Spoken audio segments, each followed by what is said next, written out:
Yun, welcome mga kapinoy, no? Yan, dito naman tayo guys, no? Pinoy TV News PH, update po tayo guys sa ating mga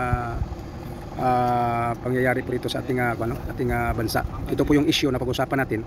Yan, bago po natin yan na pag-usapan guys, reaksyonan. Thank you so much sa lahat mga sumusuporta, no? Dito po sa ating YouTube channel. Sa lahat po mga OFW, Luzon, Visayas, Mindanao, sa ating mga mahal na taga-suporta dyan.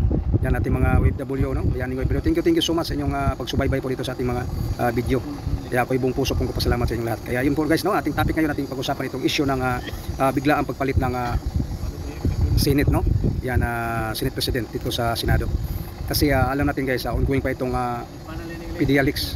Ongoing pa itong PDLX. Tapos hindi natin alam, no? Kung ano po yung ito ang mangyayari dito. Ito ba ay magpatuloy o ito ba ay ititigil na? Kasi nakikita po natin guys, yung hearing sa PDLX. Kaya nakikita po natin na ito po sila itong si Chis Escudero at saka si Junggoy ay talagang hindi sila fair sa investigasyon, no? Nakikita po natin meron silang pagkabaya sa investigasyon. Kaya ngayon ang nangyari, itong on the spot na pagpalit ng Senate President, maniwala ba kayo guys na ito ay walang basbas? Kasi sabi ni Escudero walang basbas dito galing sa taas, di ba? Maniwala ba kayo na itong si Escudero ay talagang hindi ito maka-administrasyon, itong si Escudero? Nakita na natin, no, sa investigasyon ng PDLX, nakita na natin yung kanyang mga reactions, nakita na kanilang mga reactions dalawa ni Jinggoy. Alam na natin yung kanilang gustong mangyari dito. Talagang binabakbakan nila talaga itong si Morales. Kaya ito, biglang nangyari itong kudita sa Senado na ito ay pinagkaisahan itong si Mig Zubiri, no? Kaya pinalitan si Mig Zubiri ni Escudero. Mismo si Escudero nagsabi na siya mismo ang nangalap ng pirma para po ay palitan itong tatalsikin itong si Mig Zubiri. Kaya alam na natin guys, before po nangyari itong pagpalit ng Senado, nakita-kita yan sila si Lam, nakita-kita yan sila si Bangag, nakita-kita yan sila si Tambaloslos, di ba? Meron silang event, meron silang party, big party, nakita-kita sila. Kaya maniwala ba kayo na yan ay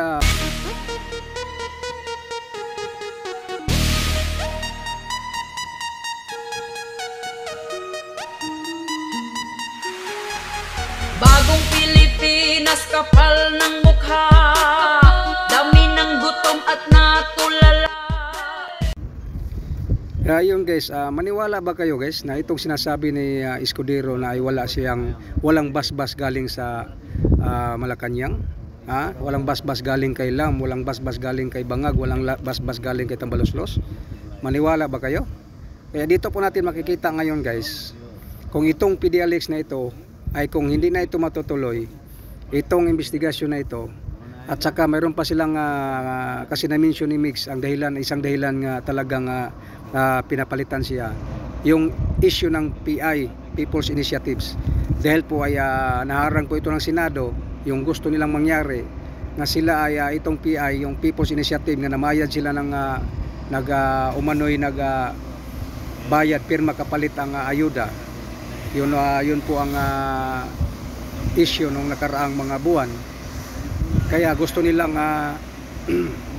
itong PI ay nagkalap sila ng pirma. Kaya yun po ang gusto nila. Ngayon, ang nangyari ngayon, kasi itong si Mix ay yung mga senador ay hindi pumayag na maipagpatuloy itong People's Initiative na apo nga gusto nilang mangyari sa administrasyon. Kaya ngayon, tingnan natin itong pagbiglang pagpalit ng Senate President. Tingnan natin kung ano po ang unang hakbang nila, ano po ang unang makikita natin. Dahil alam na natin guys, no? Alam na natin pag yun ang mangyayari, ay alam na natin na talagang may basbas po ito galing sa taas. Kaya yun po ang ating titingnan dito at ating subaybayan dito, itong issue ng PDLX. Kaya titingnan po natin guys. Thank you so much, no? Sa lahat po ng yan po ang ating topic ngayon, yan po ang ating reaction ngayon. Kaya update tayo guys, no? I-update natin to kung ano po ang mangyayari.